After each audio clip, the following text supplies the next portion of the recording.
వచ్చిన నిధులు దగ్గర దాదాపు 2 లక్షల కోట్ల పెట్టుబడులు నిజమా? ముఖ్యమంత్రి గారి మాట అబద్ధమా? కాంట్రడిక్టరీ స్టేట్మెంట్స్ ఉన్నాయి ఇక్కడ, ప్రభుత్వం కాంట్రడిక్టరీ స్టేట్మెంట్స్ ఉన్నాయి. అధ్యక్ష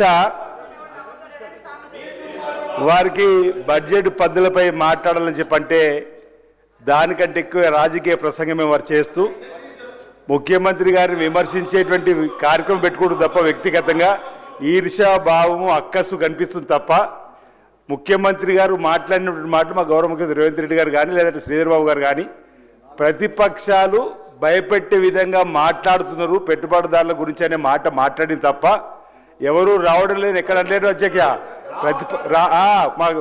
రావద్దు అని భయపెట్టే విధంగా ప్రతిపక్షాలు మీరు బీఆర్ఎస్ పార్టీకి సంబంధించిన మీరు చేస్తున్నటువంటి దాన్ని అలా చేయకూడదనే మాట చెప్పారు తప్ప ఈరోజు మొదటి సంవత్సరం అధ్యక్ష గౌరవ ముఖ్యమంత్రి రేవంత్ రెడ్డి గారి నాయకత్వంలో ఐటీ శాఖ మంత్రి పెద్ద శ్రీధర్ నాయకత్వంలో 48,000 కోట్ల అధ్యక్ష.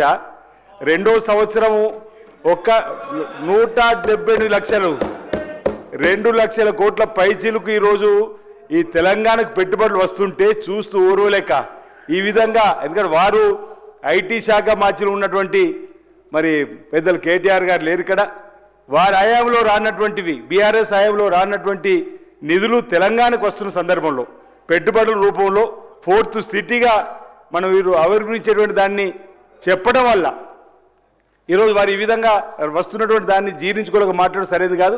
మా గౌరవ ముఖ్యమంత్రిని ప్రభుత్వాన్ని వ్యక్తిగతంగా విమర్శించడం మానుకోవాల్సిందిగా ఈ సందర్భంగా కోరుతా ఉన్నాం. మీ ఎవరిని కూడా భయపడతాం అధ్యక్ష, ఆహ్వానిస్తున్నాం, పెట్టుబడులు వస్తున్నాయి అధ్యక్ష.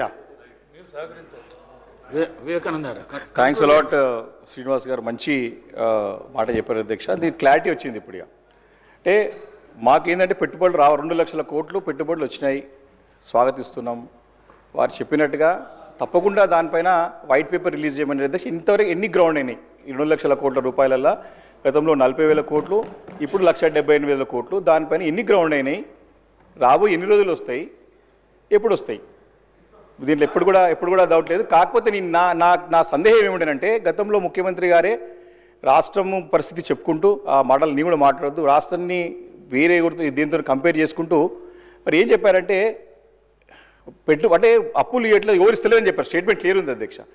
కాంట్రడిక్టరీ స్టేట్మెంట్ ఉంది. మంత్రి గారు ఏమో లక్షల కోట్ల పెట్టుబడులు తీసుకొస్తున్నారు, ముఖ్యమంత్రి గారు ఎవరు నమ్ముతలేని చెప్పారు. కాబట్టి ఇది క్లారిఫికేషన్ అడిగినా క్లారిఫై అయిపోయింది. రాష్ట్రం మంచి స్థితిలో ఉంది, ఇబ్బంది లేదు అని చెప్పి టేటరిలం అయిపోయింది. ఎందుకంటే పదే రాష్ట్రం అప్పుల పాలైపోయింది, దివాలా తీసిందని కూడా పెట్టుబడులు ఎందుకు వస్తుంది. కాబట్టి వారి స్టేట్మెంట్ కాంట్రడిక్టరీ స్టేట్మెంట్ మానుకోవాలా ప్రభుత్వం అని చెప్తా ఉన్నా. మంచిగా ఉంటేనే కదా పెట్టుబడులు వస్తాయి.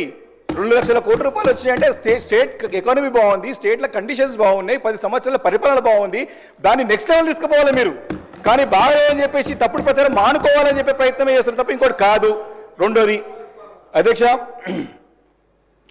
బడ్జెట్ అవుట్కమ్ బడ్జెట్ 2024-25లో మంత్రి గారి యొక్క స్టేట్మెంట్లో ఏంటి అధ్యక్ష, ఇది 24-25ది మనకి 22-23కి ఐటీ ఎక్స్పోర్ట్స్ 2,41,000 crores 275. అంటే ఐటీ ఎక్స్పోర్ట్స్ ఆ సంవత్సరం తెలంగాణ దగ్గర 31.44% ఓవర్ ది ప్రీవియస్ ఇయర్ పెరిగింది అధ్యక్ష. IT exports have grew nearly about 31.44% over the previous financial year. అంటే 2,41,000 కోట్లు పెరిగింది మనకంటే 31% అంటే దాదాపు ఒక 60,000-70,000 కోట్లు పెరిగినట్టు ఎక్స్పోర్ట్స్. అదేవిధంగా అధ్యక్ష క్యూములేటివ్ ఎంప్లాయ్మెంట్ వచ్చేసి 9,05,000 అధ్యక్ష 22-23కి. అంటే ఆ సంవత్సరం 2022-23లో 127,594 net new jobs during the same financial year 2022-23. అంటే ఆ సంవత్సరము చాలా అమాంతం కూడా మన చక్కగా పెద్ద ఎత్తున ఎంప్లాయ్మెంట్ క్రియేట్ అయింది అధ్యక్ష.